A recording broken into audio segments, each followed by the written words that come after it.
Welcome to Anime Hero.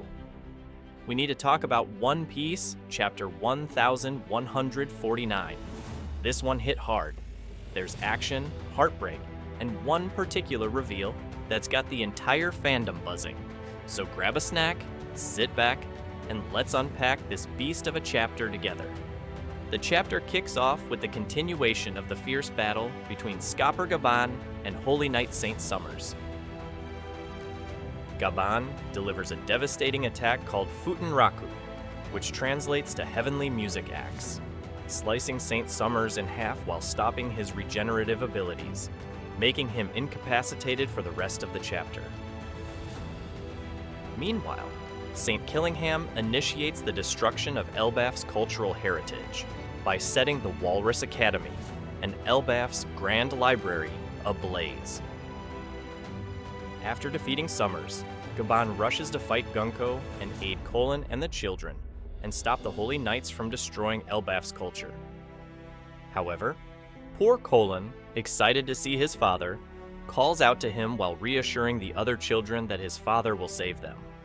Of course, Gaban knew this means that Gunko will use his son against him as leverage, so he tried to attack her before she could, but she was just too fast. Gunko was already holding Colin hostage with a sword to his neck, threatening Gaban that attacking her would mean the death of his son. Gaban thinks to himself that he has one shot. If he makes it, he can save the children, put out the fire in the library, and save Elbaph, so he encourages his son to stay strong and keep it together. Unfortunately, as he rushes forward to launch his attack using his observation haki, he foresees that any attempt to attack Gunko would result in Colin's death.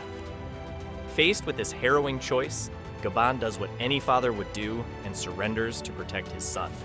Gunko, who sees this as weakness, stabs Gaban with 3 arrows, causing him to fall from the giant branch. Now this is where it gets crazy.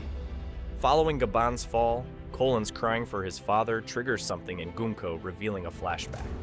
The flashback shows a woman that seems to be Gunko herself crying for her father. Then an image of a young girl holding the hand of none other than Brook appears, while he tells her that his dream is to be a pirate. And then, her eyes change. Something shifts. That tiny spark of humanity we just saw, gone. And in its place, darkness. It's like something takes over. And the final panel, you guessed it, Imu.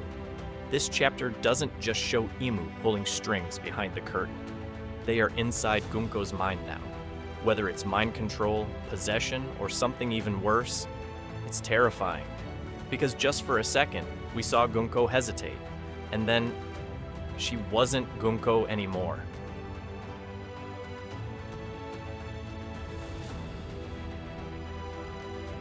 Okay.